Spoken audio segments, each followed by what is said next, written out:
In this video, I want to talk to you about how you can kind of pick your own grade in this class. I know teachers always say stuff like that, but I mean it mostly. Um, let's take a look at how grades in this class break down and how you can sort of decide what you want to aim for.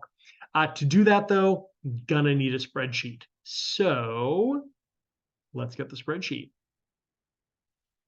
Okay, so in the types of lessons video, I talked about how there are three main types of lessons and assignments that go with them in this class. You've got your must-dos marked with the green check mark on Google Classroom. You've got your should-dos marked with the thumbs up on Google Classroom. And you've got your aspire to-dos marked with the star on Google Classroom. There's also a couple other things that go into your grade in this class. There are learning journals to be done weekly. These are mostly graded on did you do them and did you seem to take them somewhat seriously or not. So if you stay on top of those, if you do some self-reflection, easy 10% of your grade. Class engagement. This is about 5% of your grade. And this is inherently a little bit subjective judgment based on what I see you spending your time on in class. If you are disruptive to the class, if you're rude to your classmates, if you are rarely, if ever, doing anything world history related, as near as I can tell, your grade here will be low. If you're basically showing up, you're helping folks out when they need help, you're at least not disrupting what other students are trying to do, and you're at least mostly trying to get some work done in class most of the time, engaging mostly with stuff, you'll have a reasonably good grade here. That's worth 5% of your grade. So together, those two small things are 15% of your grade. Sort of like how you are like following along. This is a little bit of a mastery grade. It's mastering the ability to sort of like time manage and be a good member of the community and do some self-reflection on your work, but a small part of it.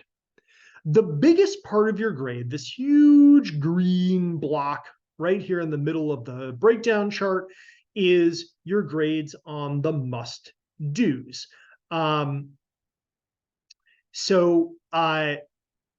That is because these are the things that, as near as I can figure out, are really critical core things that if you pass this class, I want people to know that you have mastered these things.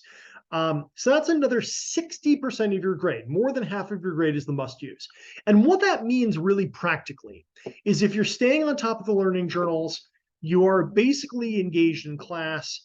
And if you do well on the must-dos, you get most or all of the credit on all of them. You will end up with a grade. But you don't do anything else. You will end up with a grade in the C range, right?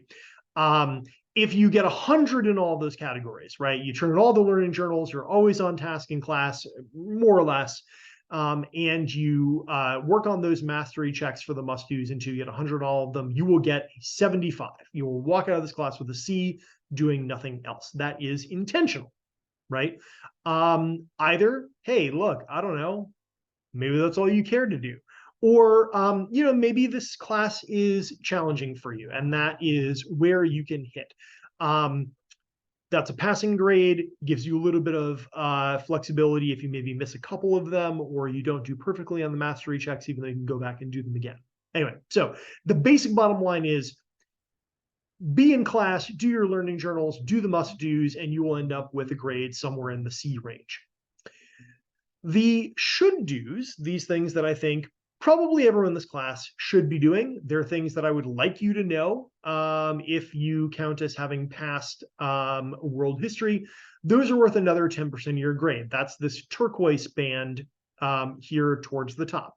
And what that means is basically you do your learning journals, you're on top of things in class, you're on top of the must-dos, you will get a grade somewhere around a B. If you do perfectly on all of these things, you will end up with exactly an 85 right in the middle of the B range.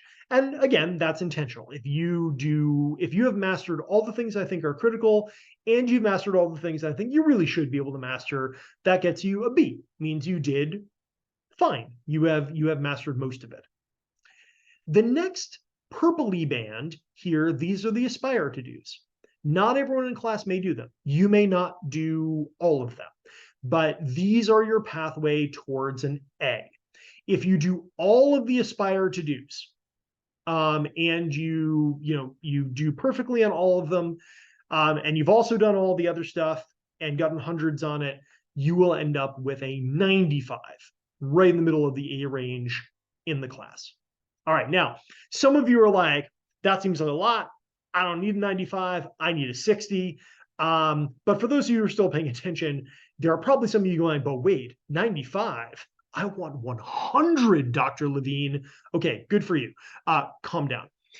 That's this blue line here at the top. So you will find on Google Classroom some independent extension assignments. These are there both for if you really want that A plus 100, and also if you are ahead of pace, if you're finding things move relatively quickly for you, either overall in the class or in some particular unit, you're tearing through stuff, you can get credit for independent assignments.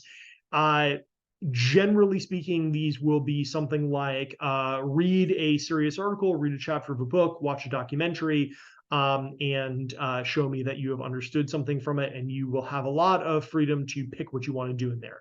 This essentially functions as the extra credit category. And overall, it is worth 5%. So if you need a little bump, if you just want to get some credit for learning something on your own, or if you are a keener and you need that perfect 100, that's your pathway. So to sum up, you can sort of choose by deciding which lessons that you are going to focus your time on, where you end up in the class. Your pathway to a C is to be on top of things in class, be on top of your learning journals, master all the must-dos. That will bring you up to a C range grade, depending on exactly how well you do you miss anything, that sort of thing. Your pathway to a B is the should-dos. If you master all the should-dos perfectly, B. And your pathway to an A range grade is the aspire to do's and those independent extensions. All right, hopefully that makes some kind of sense.